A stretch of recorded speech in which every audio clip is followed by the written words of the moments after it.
Assalamualaikum warahmatullahi wabarakatuh. Halo semuanya, saya Daryansa dari kelas 11 MIPA A absen 4.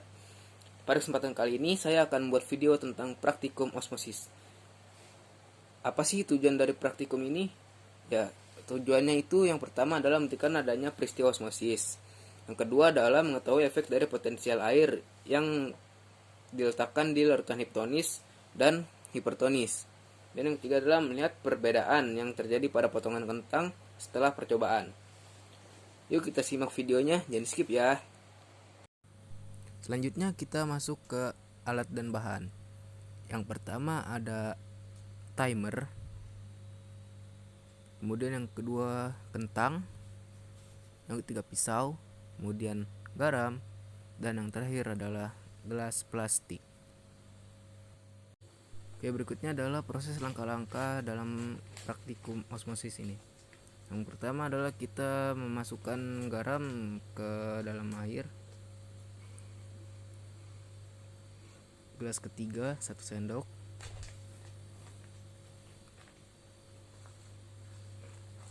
Gelas keempat 2 sendok. Nah, gelas yang pertama itu kosong, gelas yang kedua kita tidak memberi garam. Dan kita masukkan kentang di gelas pertama, di gelas kedua, di gelas ketiga, dan yang terakhir di gelas keempat. Kita tunggu dalam 30 menit ke depan. Simak ya, jangan kemana-mana. Oke, setelah 30 menit berlalu kita menunggu hasil dari percobaan praktikum osmosis ini. Kita akan melihat hasil dari praktikum tersebut. Akan kita mulai dari gelas yang pertama. Untuk gelas yang pertama, dari tekstur maupun bentuk kentangnya itu masih sama, keras dan masih seperti bentuk dan ukuran awalnya.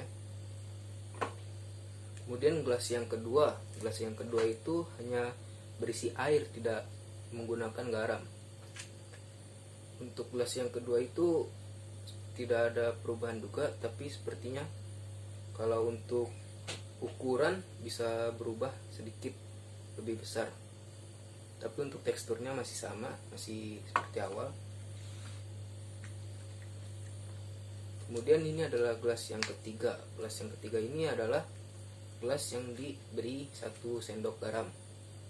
Teksturnya lebih lembek.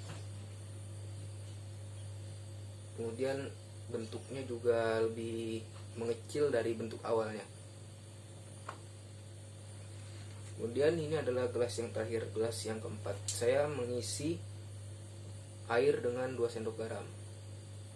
Teksturnya keras. Teksturnya agak lembek juga, sama. Kemudian untuk ukuran juga lebih kecil dari yang awal. Oke, mungkin hanya itu saja review hasil praktikum osmosis ini. Akan kita lanjut ke sesi pertanyaan dan saya akan menjawabnya. Oke, selanjutnya kita akan masuk ke sesi pembahasan, di mana saya akan menjawab seluruh pertanyaan yang telah diberikan. Langsung masuk ke pertanyaan pertama, yaitu apakah ada perbedaan hasil pada proses percobaan osmosis dari 4 perlakuan yang diberikan? Akan saya jawab yaitu ada. Pada gelas pertama saya tidak mengisi air maupun larutan garam. Tekstur dan bentuk kentang tersebut masih sama seperti awal. Teksturnya tidak berubah, masih keras dan ukurannya pun masih sama. Kemudian pada gelas yang kedua, yaitu gelas yang saya hanya isi air. Pada gelas tersebut yang berubah hanya ukuran kentangnya. Ukuran kentang pada gelas kedua lebih besar sedikit. Kemudian pada gelas ketiga, gelas yang saya isi air dengan 1 sendok garam. Kentang pada gelas ketiga berubah dari tekstur maupun bentuknya. Bentuknya lebih kecil dan teksturnya lebih lembek. Sama halnya dengan gelas yang keempat, saya memberi 2 sendok garam. Teksturnya juga lebih lembek dan ukurannya lebih kecil. Masuk ke soal kedua, bagaimana kondisi kentang setelah percobaan? Bila kondisinya berubah, mengapa? Oke, jadi kondisi kentang berubah karena terjadi proses osmosis. Soal yang terakhir adalah bagaimana peristiwa osmosis pada kentang berlangsung. Oke, jadi peristiwa ini terjadi karena adanya perpindahan molekul dari zat yang paling kecil yaitu sel-sel kentang dan berpindah ke konsentrasi zat yang lebih tinggi yaitu peredam kentang, dimana larutan perendam kentang menjadi setimbang dan sel-sel kentang menjadi turgid.